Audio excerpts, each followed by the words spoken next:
May 4, 1945. The air in the Austrian Alps should have been clean and sweet with the promise of spring. Instead, it tasted of ash and endings. The Third Reich was in its death throes. Berlin was a fiery tomb, and the ghost of Hitler had just vanished into the smoke.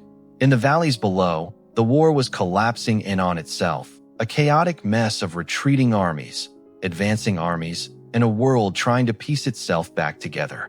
But high on a hill, overlooking the sleepy town of Itter, time had stopped. Castle Itter was a picture postcard nightmare, a beautiful medieval fortress turned into a VIP prison by the SS. Its walls held some of the most famous names in Europe. There were two former prime ministers of France, Edouard Daladier and Paul Reynaud. There was the legendary tennis star Jean Barotra, all-coiled athletic energy, and the stoic army commander, General Maurice Gamelin. These men were treasures of France, and they were trapped in a gilded cage as the world burned around them. And their jailers? The most fanatical believers in the dying Nazi dream, the SS. Men who would rather see everything turn to rubble than admit defeat. The prisoners knew, with a cold certainty, that their captors' orders would soon change from hold to execute. The man who felt the weight of this more than anyone was Captain Kurt Siegfried Schrader. He was a Wehrmacht officer, a soldier of the traditional German army, and he was wounded, both in body and spirit. He had been sent here to recuperate as the commandant, but he was no Nazi fanatic. He saw the madness for what it was. His loyalty was to his men and to a code of honor that was rapidly becoming extinct. As he looked out from the castle battlements, he didn't see glory. He saw the abyss. The radio sputtered with static and fragmented news. The war was lost. To his west were the Americans. To his east, the terrifyingly efficient Soviet Red Army. And in the forests around his castle, he knew the black uniforms of the 17th SS Panzergrenadier Division were gathering, like wolves waiting for a wounded stag to fall. He made a decision. A treasonous, insane, and utterly necessary decision. He would not let these prisoners be murdered. He would not become a footnote in the SS final act of barbarism. He walked into the grand hall where the French VIPs were nervously gathered. "Gentlemen," he said, his voice calm but firm. "The situation has changed. I am no longer your jailer. I propose we become allies." The silence that followed was louder than any explosion. The Frenchmen stared, their faces a mixture of disbelief and suspicion. Join forces with a German? The very idea was absurd, offensive even. It was the tennis star, Jean Barotra, who broke the tension. "An alliance?" he said, a flicker of a smile on his face. "Captain, I have played many doubles matches with unlikely partners. But this would be the most interesting game of my life." The moment of dark humor broke the spell. They were all practical men. They understood the math. A handful of demoralized German guards and a bunch of politicians and a tennis player against a company of battle-hardened SS fanatics? It was a suicide pact, not a defense. They needed help. Real, American help. But the Americans were miles away, through forests crawling with SS patrols. Someone had to get out. Someone had to run the gauntlet. The castle's Czech cook, a brave man named Andreas Krobot, knew the back trails and hidden paths better than anyone. He volunteered. It was a suicide mission, but he was willing to try. He slipped out a postern gate as the sun began to set, a shadow melting into the deeper shadows of the trees. Hours passed. The night was agonizingly quiet. Every snap of a twig, every rustle of leaves, made the men inside the castle flinch. Had Krobot been caught? Was he lying dead in a ditch? Hope began to curdle into despair. Then, just before dawn, a sound. Not the sound of one man returning, but the low, guttural grow of engines. Schrader and the prisoners rushed to the windows. Headlights, cutting through the morning mist. For a heart-stopping moment, they feared it was the SS arriving for the kill. But the vehicles that emerged from the fog weren't German. They were American. Jeeps. And standing in the lead Jeep, a look of utter bewilderment on his face, was Lieutenant John C. Jack Lee Jr., a tank commander from the 23rd Tank Battalion, 12th Armored Division. Lee was a fighter, a man from Kansas who had seen his share of crazy, but this was something else. A Czech cook had stumbled into his command post, babbling about a castle, French prime ministers, and a German captain who wanted to surrender and then fight alongside them. Lee's first reaction had been to have the man checked for a head wound.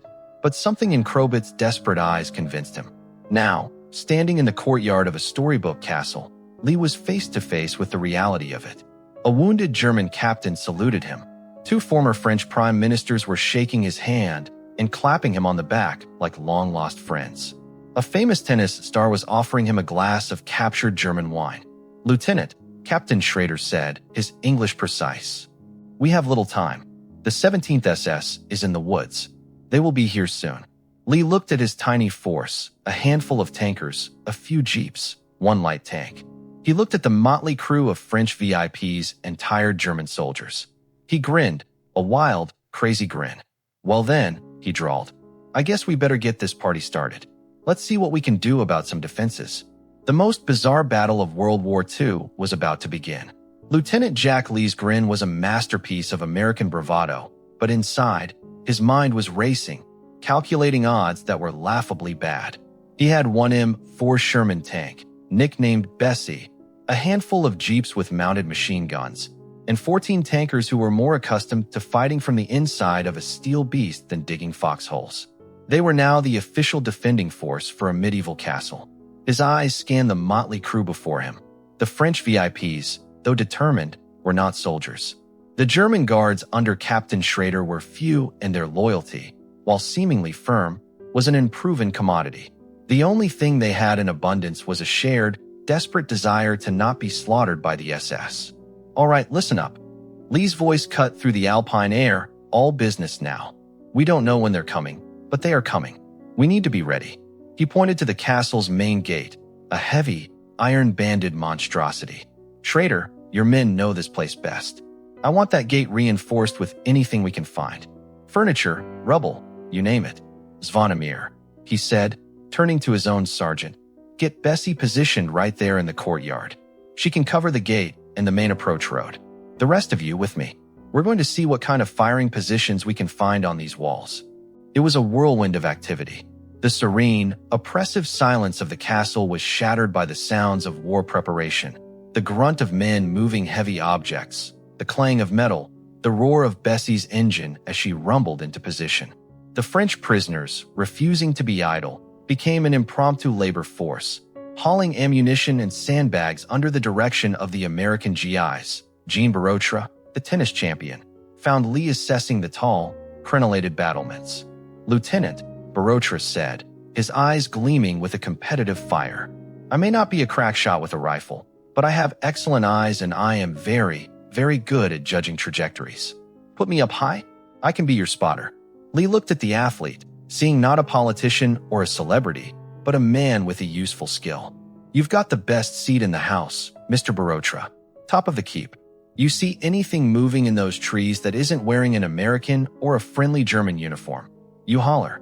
Meanwhile, the two former prime ministers, WWII and Reynaud, were having a quieter, more profound discussion with Captain Schrader in the castle's library. The room was lined with empty bookshelves, a ghost of its former intellectual self. "Captain," Reynaud began, his voice old and tired. "Why?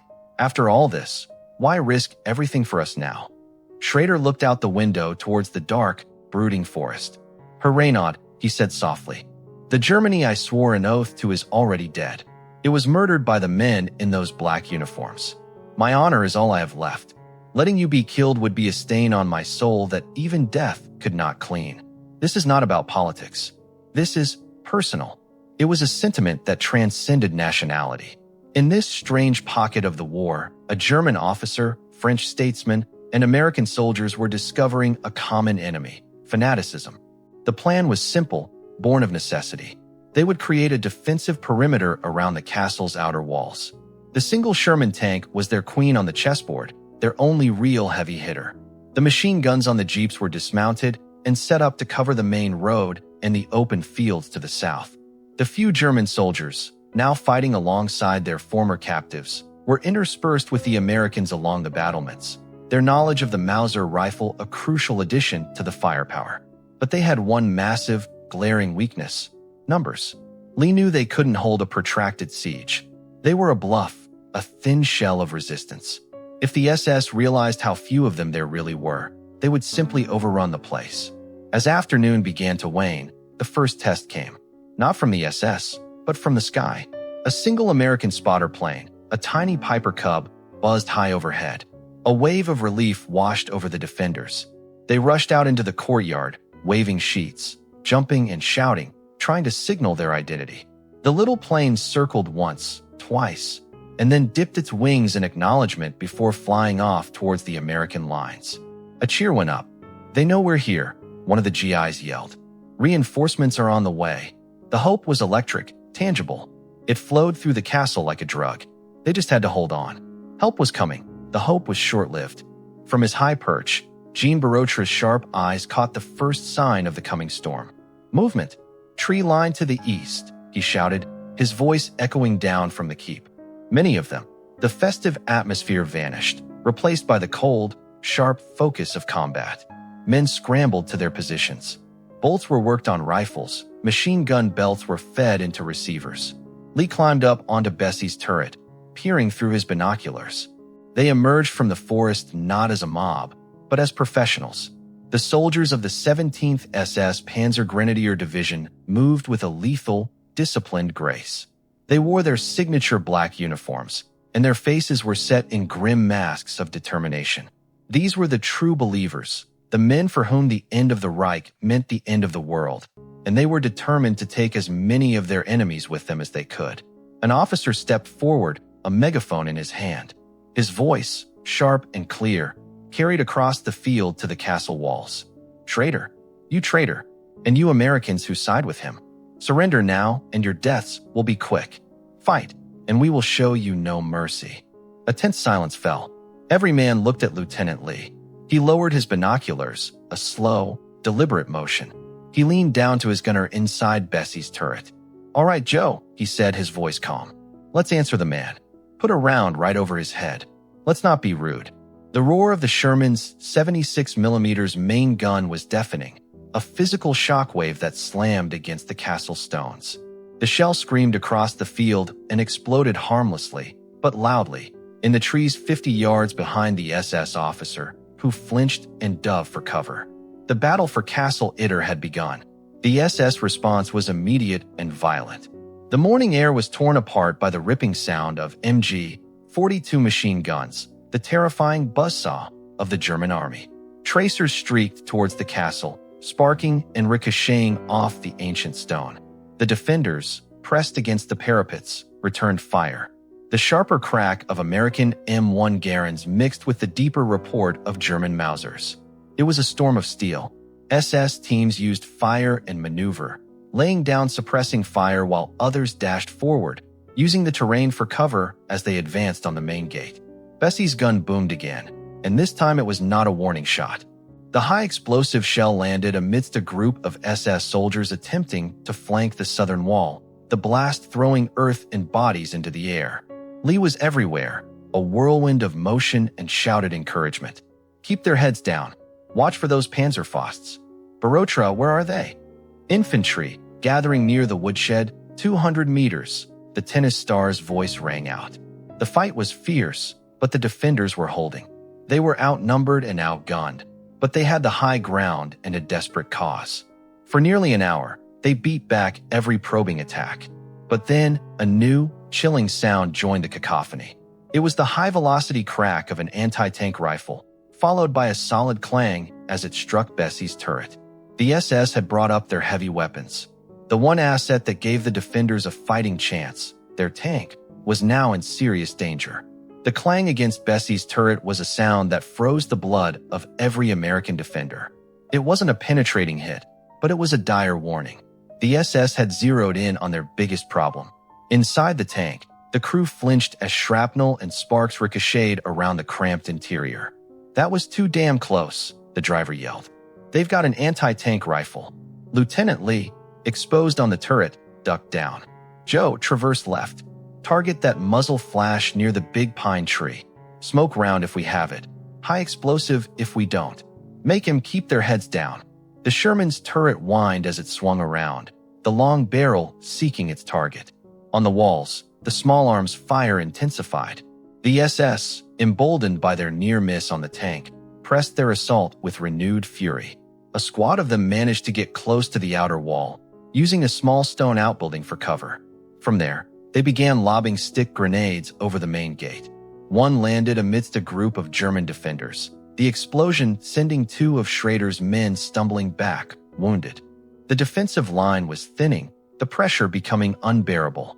The initial adrenaline was wearing off, replaced by the grim, bone-tired reality of a fight for survival. They were scoring hits, slowing the advance, but the SS kept coming, a relentless tide of black-clad fanatics. It was in this moment of escalating crisis that the unthinkable happened. A lucky shot from a Panzerfaust, the German infantry's rocket-propelled grenade, streaked across the courtyard. It wasn't a direct hit on Bessie, but it was close enough. The explosion slammed into the tank's tracks and the road wheels on its left side. There was a shriek of tortured metal. Bessie lurched violently. Inside, the crew was thrown about. "Tracks broken. We're immobilized," the driver shouted over the intercom. The great beast of steel, their queen on the chessboard, was now stuck in the middle of the courtyard, a sitting duck. A collective groan of despair went through the defenders. Their most powerful weapon had been neutered. Lee pounded his fist on the turret in frustration. "Damn it. Everyone, focus fire. Protect the tank." But the situation was deteriorating fast. Without the tank's mobility to threaten different angles of attack, the SS began to concentrate their fire, pinning down the defenders on the walls. It was then that Jean Barotra scrambled down from his perch, his face smudged with gunpowder, but his eyes blazing with an idea. He found Lee, who was directing fire from a crumbling section of the battlement. "Lieutenant, we cannot hold like this. They are surrounding us." "I know that," Lee snapped, not out of anger, but out of sheer, desperate stress. "But we're not going anywhere." "No, but I am," Barotra said, a wild, almost joyful look on his face. "You need to get a message out. You need to tell your commanders that the reinforcements must come now, not later." The spotter plane was not enough. Lee stared at him as if he'd gone mad. "And how in God's name are you going to do that? It's a shooting gallery out there. The same way your cook came in," Barotra said, pointing towards the rear of the castle, a steep, wooded slope that was, for the moment, less heavily engaged. "I am a champion, Lieutenant. Not just of tennis, of the 100-meter dash, of the hurdles. I am the fastest man in this castle.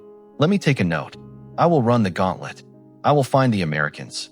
It was the most insane, audacious, and quite possibly the only plan they had left. Lee hesitated for only a second. The Frenchman was right. Hope for reinforcements that might be hours away was a fantasy. They needed to make it a reality, and to do that, someone had to get through the tightening SS cordon. "All right," Lee said, grabbing a grimy piece of paper from his pocket. He scribbled a frantic message, "Castle Itter. Heavily engaged by SS. VIPs in danger. Tank disabled. Send immediate relief." "Lee," he handed it to Barotra. "You're on, champ. Don't trip." Barotra stuffed the note into his shirt. He took a deep breath, like a sprinter at the starting block. He looked at the other French prisoners, who nodded at him with grim respect. He shook Captain Schrader's hand, then Lieutenant Lee's. "For France," he said simply. With a sudden, explosive burst of speed, Jean Barotra vaulted over the low wall at the back of the courtyard and disappeared into the scrub and trees. For a few seconds, they could hear the crashing of undergrowth, then nothing. The wait was agony. Every second stretched into an hour. The defenders kept fighting, but their attention was divided, their ears straining for any sound from the rear. Had he made it? Had he been caught? The answer came a minute later. A furious burst of machine gun fire erupted from the woods to the south, followed by shouted commands in German. Then they saw him. Barotra, 100 yards down the slope, was a blur of motion. He wasn't running in a straight line. He was zigzagging, ducking, weaving between trees with the incredible agility that had made him a world-class athlete. Bullets kicked up dirt at his heels and smacked into tree trunks around him. "He's drawing their fire," Lee yelled, a newfound respect in his voice. "Everyone, suppressive fire on that southern tree line. Now, give him cover." Every American and German soldier who could bring a weapon to bear unleashed a storm of bullets towards the source of the enemy fire. It was enough. For a few precious seconds, the SS fire on Barotra slackened. They saw him leap over a small stone wall, stumble, regain his footing, and then vanish into the deeper forest on the other side. A ragged cheer went up from the castle walls. He was through. The message was on its way. But the battle was far from over. The SS, infuriated by the escape, redirected all their fury onto the castle. The assault on the main gate became a hammer blow. A team of engineers rushed forward under covering fire, carrying a satchel charge. "They're going to blow the gate," Schrader shouted, firing his pistol over the wall. The defenders poured fire down on the engineers, cutting 2 of them down, but a third managed to heave the charge against the heavy wooden gates before he too was hit. The explosion was deafening, a flash of light and a cloud of splinters and smoke. The ancient iron locks held, but one of the massive gate doors was blasted inward, hanging crookedly on its shattered hinges. The breach was opened. A wave of SS stormtroopers rose from their cover and charged, screaming, through the smoldering gap. This was it, the final push. The fight descended into a brutal, close-quarters melee in the courtyard. Americans, Germans, and French civilians fought side by side with rifles, pistols, knives, and even improvised clubs. Lee and his crew, trapped in their immobilized tank, became a fortress within a fortress, using the tank's machine guns to cut down the attackers pouring through the gate. Captain Schrader led a desperate countercharge with his few remaining men, fighting with a cold, silent fury. It was chaos, a bloody brawl where the fate of Europe's leaders would be decided by bayonets and raw courage in the shadow of an Austrian castle. The courtyard of Castle Itter became a slaughterhouse. The shattered gate was a gaping wound, and through it poured the fanatical soldiers of the SS. The air, once filled with the distant crack of rifles, was now thick with the intimate, brutal sounds of close combat. The guttural shouts of men fighting for their lives, the sickening thud of rifle butts hitting flesh, the sharp, final report of a pistol fired at point-blank range.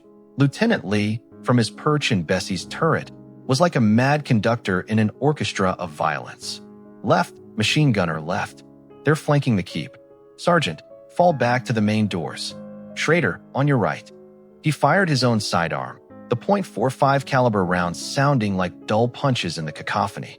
The tank's coaxial machine gun spat a continuous stream of brass, cutting a swath through the gray and black uniforms flooding the courtyard. The French VIPs, who had been hauling ammunition, were now in the thick of it. They barricaded themselves in the main hall's heavy oak doorway, firing hunting rifles they had found in the castle's trophy room. Their shots were slow, deliberate, but their presence on the firing line was a massive boost to morale. They were not just symbols to be protected, they were defenders. Captain Schrader found himself back-to-back with one of Lee's young tankers, a kid from Ohio named Private Miller. They were a few yards from the breached gate, trying to stem the tide. Schrader fought with the precise, economical movements of a career soldier, while Miller swung his M1 Garand like a club after emptying its clip. An SS soldier lunged at Schrader with a bayonet. Schrader sidestepped, grabbed the man's rifle barrel, and with a sharp twist, disarmed him before dispatching him with his own knife. "Thanks, Captain," Miller yelled, fumbling to reload. "Save your breath, Private," Schrader grunted, his eyes scanning for the next threat. In that moment, the absurdity of it all was lost. He was a German officer protecting an American soldier, so they could both protect French politicians from other Germans. The war had truly turned upside down. The fighting was fiercest around the disabled Sherman tank. The SS knew it was the heart of the defense. A group of them tried to clamber onto it, attempting to pry open the hatches or stuff grenades inside. The tank's crew, locked in their steel coffin, used their pistols through the vision slits, a desperate and terrifying last resort. Just when it seemed the defensive line would completely collapse, a new sound echoed from the woods to the north. It wasn't the distinctive report of German weapons, but the deeper, heavier chatter of an American .30 caliber machine gun. Then another. A volley of fire slammed into the rear of the SS forces assaulting the gate. Heads turned. Through the smoke and chaos, figures in olive-drab uniforms could be seen advancing from the tree line, firing as they came. "It's the 142nd. The Texans," a wounded American defender on the wall screamed, his voice cracking with emotion. Reinforcements had arrived. Not a massive army, but a single, determined rifle company from the 142nd Infantry Regiment. They had been fighting their way through scattered resistance for hours, and the sound of the battle at the castle had drawn them in like a beacon. Led by Barotra's desperate, first-hand account, they had pushed straight to the heart of the fight. The effect was electric. The defenders inside the castle, on the brink of exhaustion, found a second wind. A mighty roar went up from the walls. "Give him hell, boys," Lee bellowed, a massive grin splitting his grimy face. The tide, which had been moments from overwhelming them, suddenly halted. The SS commander, realizing he was now caught between the anvil of the castle and the hammer of the American relief force, made a tactical decision. He could not win a protracted two-front battle. With sharp, barked orders, he began to pull his men back from the courtyard, consolidating them in the woods and buildings outside the walls to form a new defensive perimeter. The immediate, close-quarter threat was over, but the siege was not. The courtyard fell into an eerie, smoke-hazed quiet, punctuated by the moans of the wounded. The ground was littered with spent shell casings, discarded weapons, and bodies in both black and olive-drab uniforms. The defenders looked at each other, stunned and exhausted. They had survived the storm, but they were still trapped. The commander of the relief force, a weary but resolute major, found Lee shaking hands with Schrader in the middle of the carnage. "Lieutenant Lee, I presume," the major said, taking in the surreal scene of American GIs, German soldiers, and French politicians mingling amidst the destruction. "Major, you are a sight for sore eyes," Lee replied, his voice hoarse. "This is Captain Schrader. He's on our side." The major gave the German officer a long, hard look, then simply nodded. "Seems like it. Status report. We're chewed up but holding," Lee said. "Tanks disabled. We have wounded. And the SS have just pulled back to lick their wounds. They're still out there." As medics from the 142nd began tending to the wounded from both sides, a new, grim reality set in. The reinforcements had broken through, but they had not broken the siege. The castle was now more heavily defended, but the SS still surrounded it. They were in a stronger cage, but a cage nonetheless. The American major assessed their situation. "We've got maybe a company's worth of men here now, against what looks like a reinforced battalion of SS. We can hold for a while, but we can't break out. Our radio contact is spotty. We're going to have to dig in and wait for the main front to catch up to us." The initial euphoria of the rescue faded, replaced by the gritty determination of the infantrymen. The defenders of Castle Itter, their ranks now swelled by the men of the 142nd, began the arduous task of fortifying their position anew. They dragged the dead from the courtyard, reinforced the shattered gate with the wreckage of a German truck, and set up proper, interlocking fields of fire. Night began to fall, casting long shadows across the battlefield. The sporadic crack of a sniper's rifle reminded everyone that the enemy was still watching, waiting. Inside the castle's great hall, by the light of a few kerosene lamps, an unlikely war council gathered. An American major, an American lieutenant, a German captain, and two former French prime ministers. They were a tiny island of sanity in a sea of madness, waiting for the dawn, and for the war to finally end. The night at Castle Itter was absolute. With the electricity cut and fires doused to avoid presenting targets, the only light came from a sliver of moon and the occasional, ghostly flare of a star shell drifting over the distant valleys. The cold mountain air, once fresh, now carried the thick, coppery smell of blood and the acrid tang of cordite. It was a smell that clung to the back of the throat, a constant reminder of the day's brutality. Inside the castle, the atmosphere was a strange mix of exhaustion and wired tension. Men who had been fighting for their lives hours earlier now sat in silent clusters, cleaning weapons, chewing on cold rations, or simply staring into the darkness, lost in thought. The wounded, now properly bandaged by the medics from the 142nd, lay on cots in the Great Hall, their soft moans a somber soundtrack to the vigil. Lieutenant Lee and Captain Schrader walked the newly established perimeter together, an inseparable command pair forged in the day's fire. They checked on the sentries, a mix of weary American tankers, grim-faced infantry from the 142nd, and Schrader's few remaining Wehrmacht soldiers. There were no jokes, no camaraderie, just a shared, professional respect. They were all trapped in the same foxhole. "They will try again before dawn," Schrader stated quietly, his breath misting in the cold. "It is their way. A night attack to demoralize, to probe for weakness." Lee nodded, his face etched with fatigue. "Let him come.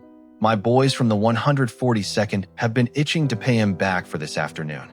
In the castle's library, a different kind of vigil was taking place. The French VIPs, too keyed up to sleep, sat with Major Harvey, the commander of the relief force. A map was spread out on a large table, illuminated by a single, shuttered lantern. "The main front is here," Major Harvey said, his finger tracing a line on the map well to the west. "General Patch's 7th Army. They're advancing, but it's a mess out there. Roads are clogged, pockets of resistance everywhere. We are a very small, very isolated dot behind what were, until recently, enemy lines." "And the SS division out there?" asked Paul Reynaud, his voice frail.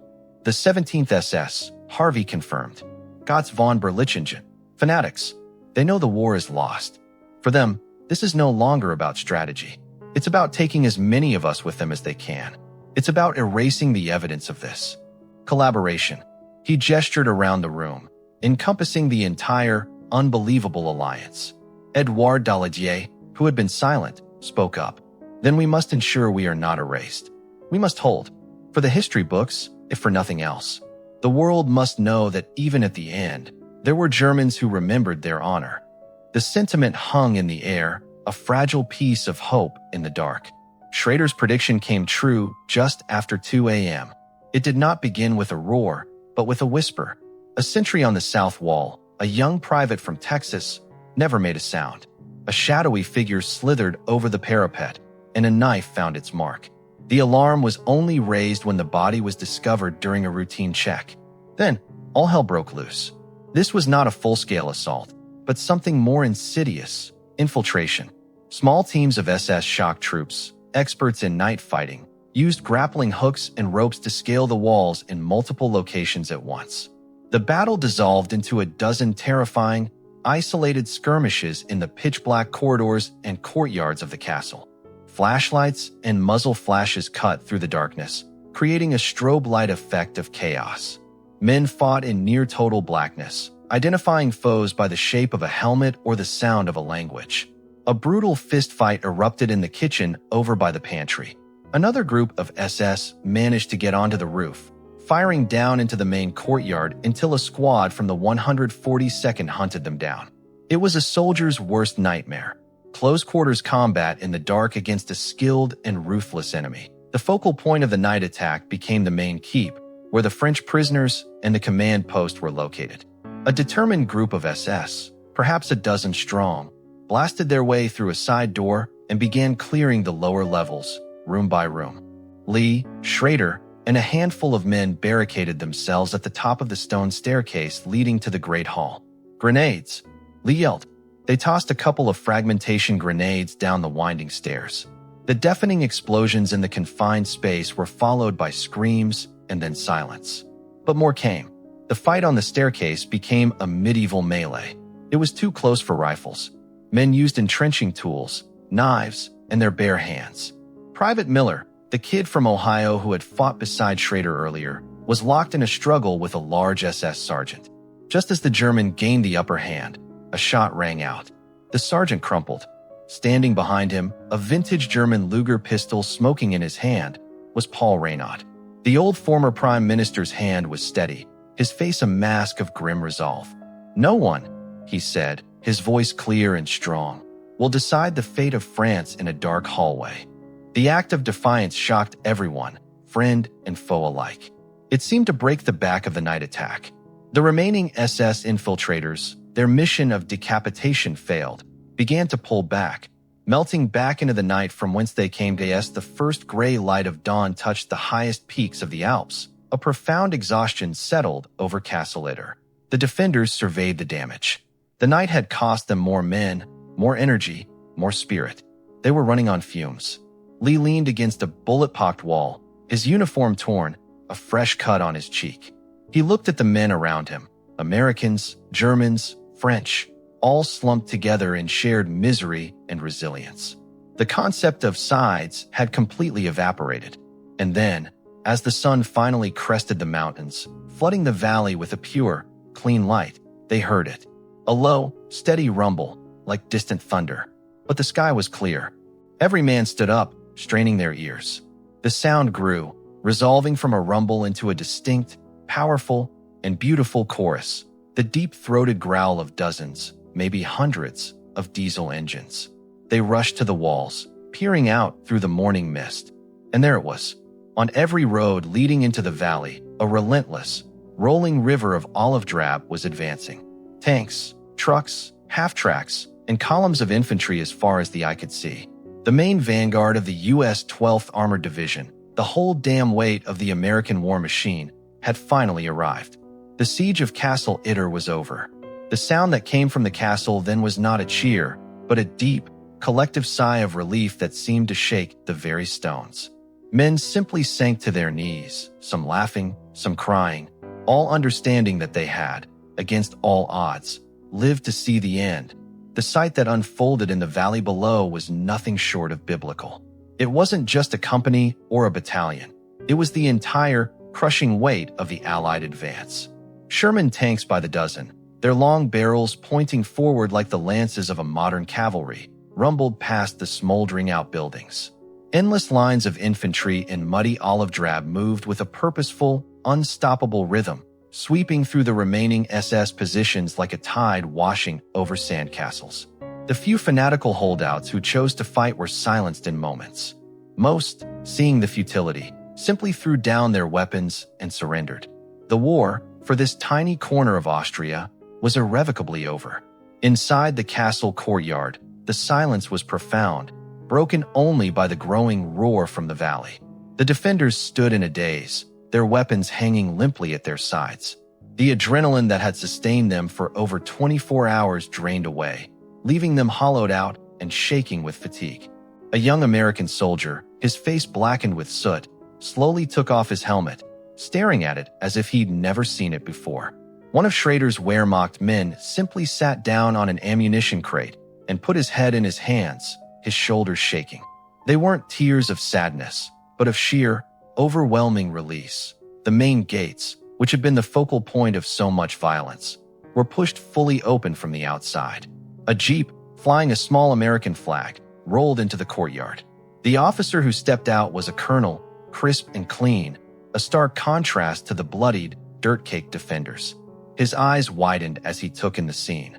The disabled Sherman tank, the scarred walls, the intermingled groups of American GIs, German soldiers in Feldgrau, and the unmistakable figures of the French VIPs now emerging from the keep. Lieutenant Lee, moving like a man in a dream, walked forward and saluted. "Sir, Lieutenant John Lee, 23rd Tank Battalion." The colonel returned the salute, his expression one of sheer disbelief. "Colonel Anderson, 12th Armored. We got some crazy messages about a tennis star and French prime ministers. I see they weren't exaggerating." His gaze then fell on Captain Schrader, who stood a few paces behind Lee. "And this is Captain Kurt Siegfried Schrader, sir," Lee said, his voice firm. "Former commandant of this castle. I wouldn't be here to give you this report if it weren't for him and his men. They fought with us, sir. They fought as allies." The colonel looked from Lee's earnest, exhausted face to Schrader's stoic, wounded one. He didn't salute, but he gave a slow, respectful nod. "Captain," he said, "your war is over." The main gates, which had been the focal point of so much violence, were pushed fully open from the outside. A jeep, flying a small American flag, rolled into the courtyard. The officer who stepped out was a colonel, crisp and clean, a stark contrast to the bloodied, dirt-caked defenders. His eyes widened as he took in the scene. The disabled Sherman tank, the scarred walls, the intermingled groups of American GIs, German soldiers in Feldgrau, and the unmistakable figures of the French VIPs now emerging from the keep. Lieutenant Lee, moving like a man in a dream, walked forward and saluted. "Sir, Lieutenant John Lee, 23rd Tank Battalion." The colonel returned the salute, his expression one of sheer disbelief. "Colonel Anderson, 12th Armored. We got some crazy messages about a tennis star and French prime ministers.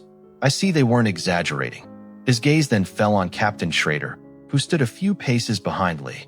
"And this is Captain Kurt Siegfried Schrader, sir," Lee said, his voice firm. "Former commandant of this castle. I wouldn't be here to give you this report if it weren't for him and his men. They fought with us, sir. They fought as allies." The colonel looked from Lee's earnest, exhausted face to Schrader's stoic, wounded one. He didn't salute, but he gave a slow, respectful nod. "Captain," he said, "your war is over." What followed was a scene of surreal transition. American medics swarmed the castle, efficiently evacuating the more seriously wounded onto waiting trucks. The French prisoners, now truly free, were surrounded by GIs asking for autographs and shaking their hands, the surreal nature of the situation finally giving way to a giddy, disbelieving celebration. Jean Barotra, who had been guided back to the castle by the advancing troops, was clapped on the back by everyone, his crazy, life-saving sprint now the stuff of instant legend. But the most poignant moment was one of quiet farewell. The German soldiers who had fought alongside the Americans, their weapons now formally surrendered, were gathered together to be processed as prisoners of war. Lee walked over to Schrader, who was standing slightly apart. "Captain," Lee said, extending his hand, "I don't know what the rules are for this. I don't know what they'll write in the history books. But I know you're a hell of a soldier and a good man." Schrader took the hand, his grip firm. "Thank you, Lieutenant. You gave me a chance to remember who I was, at the very end. That is a gift I will not forget." There was nothing more to say. With a final nod, Schrader turned and joined his men, walking into an uncertain future, but with his honor intact. As the organized chaos of the American takeover continued, a strange quiet fell over the small group of original defenders. Lee, his tank crew, and the few surviving infantry from the initial relief force found a sunny spot on a low wall, watching the columns of SS prisoners being marched away. They passed around a canteen of water, no one speaking. The reality of what they had just experienced was beginning to sink in, not as a series of frantic events, but as a whole. They had been part of something that should not have happened, a bizarre anomaly in the brutal, straightforward narrative of World War II. They had fought alongside their enemy against their own enemy. They had protected the past leaders of a country they were helping to liberate. The logic of it was a tangled knot, but the feeling was crystal clear. They had done the right thing. Lee looked at his grimy, tired men. "You boys, you did good," he said, his voice rough with emotion. "You did real good. When they ask you what you did at the end of the war, you tell them you fought in the craziest damn battle anyone ever saw. And you won." The last image of the battle for Castle Itter was not one of conflict, but of peace. The French VIPs, before being driven away to a proper debriefing, gathered one last time on the castle steps with the American commanders and a few of the defenders. An army photographer, sensing the historic nature of the moment, raised his camera. In the photograph, which would later become famous, you see the tired, smiling faces of the French leaders. You see the young, battle-weary American soldiers, their uniforms a mess. And standing among them, for a brief, fleeting moment before being led away, are a few of the German soldiers, including Captain Schrader. It is not a picture of victors and vanquished. It is a picture of survivors. As the jeeps carrying the Frenchmen drove off, Lieutenant Jack Lucky Lee leaned against Bessie's broken hull, lit a cigarette, and watched the sun climb higher over the Austrian Alps. The war wasn't completely over, but his was. He had started this mission with a grin and a gut feeling, and he had ended it having defended a castle, made friends with former enemies, and helped save a piece of history. In the grand, bloody mess of a world war, that felt like a victory all its own.